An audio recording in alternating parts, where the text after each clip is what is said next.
All right, let's take a look at this knife. So what do you get? Knife, sheath. They each have pluses and minuses. Let's talk about a few of them. With the sheath, the leather on the sheath is really, really thin. Like, oh, wow, thin. This is the thinnest sheath I've actually seen come with any of these knives. I've got a couple of them now, and it's probably the worst one, except it's the only one that has been designed with the correct button. So you can see this button that's on here, right? That type of button, if you're looking at these, this is the kind of button you want on any knife sheath that has a button. Okay, especially when it straps over the knife like this to secure it in place. The reason is that when you have this in your sheath and you have it on your belt, if you were to draw your knife, it just comes right out. No problem. Right? If you have a different type of button, say on a knife like this, which is surprisingly a similar knife, isn't it? When you take it out, it can catch. It's like you're sharpening your knife, but on the button, and you're really not sharpening it. The other thing that can happen is if you put it out at a correct angle, you wind up catching on that bottom edge. Now, that's an over-exaggeration, but it can happen, and you get this hard catch right there.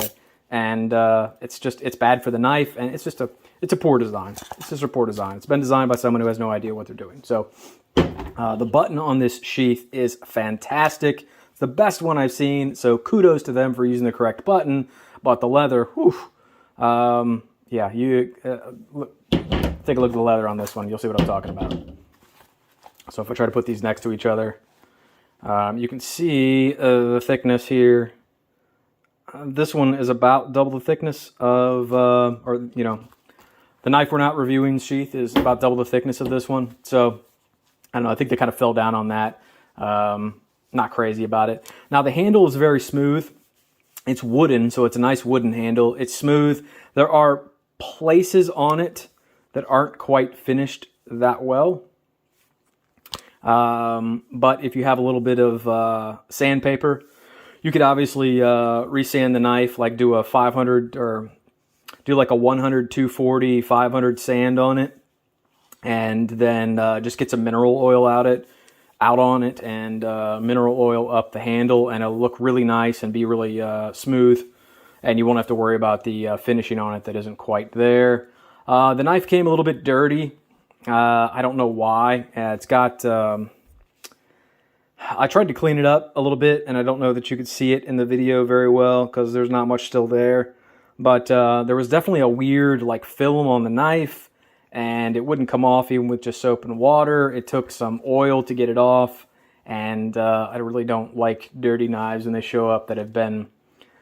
I don't know what they're putting on them. It's some kind of solution that they let dry on there, and it's just not very nice. So ultimately, I would pass on this knife, even from a display piece perspective. From a practical perspective, the knife is too heavy.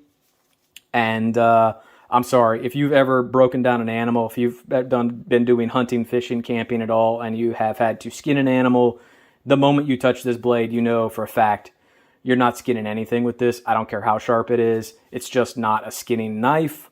You could probably break down an animal, like, remove limbs with it, separate tendons, bones, stuff like that. But, yeah, I mean, it's just not practical. It's just not practical. If you're going to go into the woods, you're not going to intentionally take this unless you're taking it to show it off to your buddies and talk about it. But, maybe keep it around the kitchen, stick it in a display case. But even for that, it's just not nice enough. So other than the button on the sheath, this would definitely be a hard pass for me.